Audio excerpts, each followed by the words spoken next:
राजस्थान की रेत दिन में जितनी शांत दिखती है, सूरज ढलने के साथ ही यह खामोशी उतनी ही सिरन पैदा करती है। ऐसी ही खामोशी को समेटे है राजस्थान का एक जिला बाड़मेर। बहुत समय तक गुमनामी की चादर लपेटे यह जिला अब राजस्थान का एक प्रसिद्ध पर्यटक स्थल बन रहा है, जिसकी वजह है किराड़ू का मंदिर। बाड़मेर में एक जगह है किराड़ू।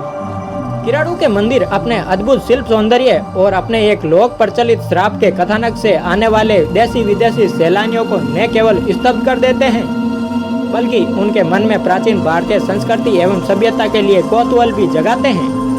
राजस्थान समाचार की माने तो इसे मंदिरों का शहर या राजस्थान का खजुराहो भी कहा जाता है। किराड़ू मुख्यतः 5 मंदिरों की एक भव्य श्रृंखला है, जिसमें से एक भगवान विष्णु का है, बाकी भगवान शिव के हैं।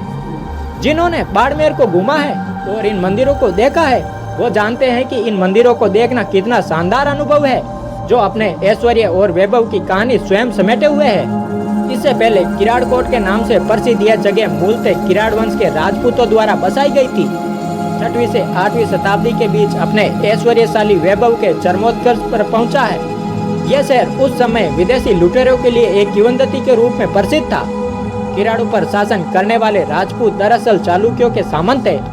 चालुक्य वंश से राजाओं का शासन उस समय सौराष्ट्र और गुजरात क्षेत्र में था।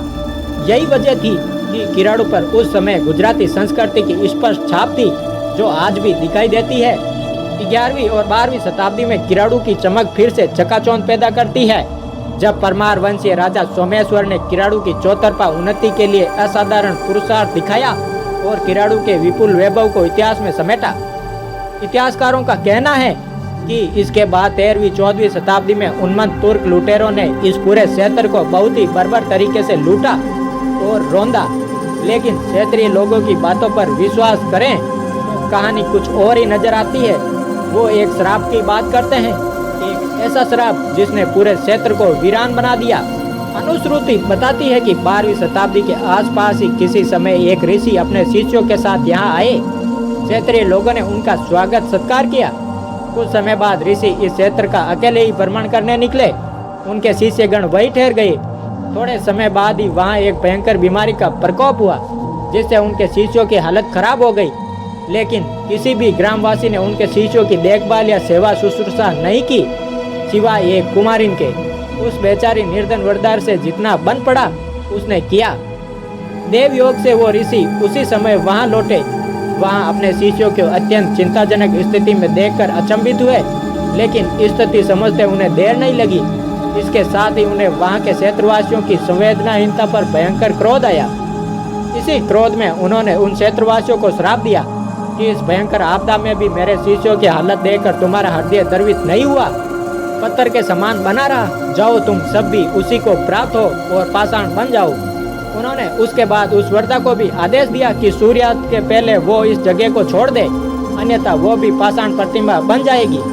उन्होंने उसे यह निर्देश भी दिया कि जाते समय वो पलटकर एक बार भी नहीं देखेगी, अन्यथा पछताएगी। बेबस वो वरदा तुरंत अपने घर की ओर भागी।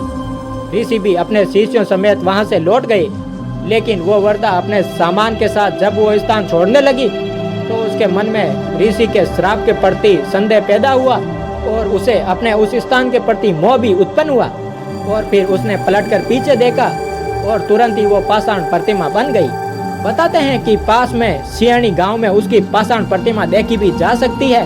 तब से वो श्राप आज भी प्रचलित है, जिससे आज भी कोई सूर्यास्त के बाद वहां रुकने की हिम्मत नहीं जुटा पाता।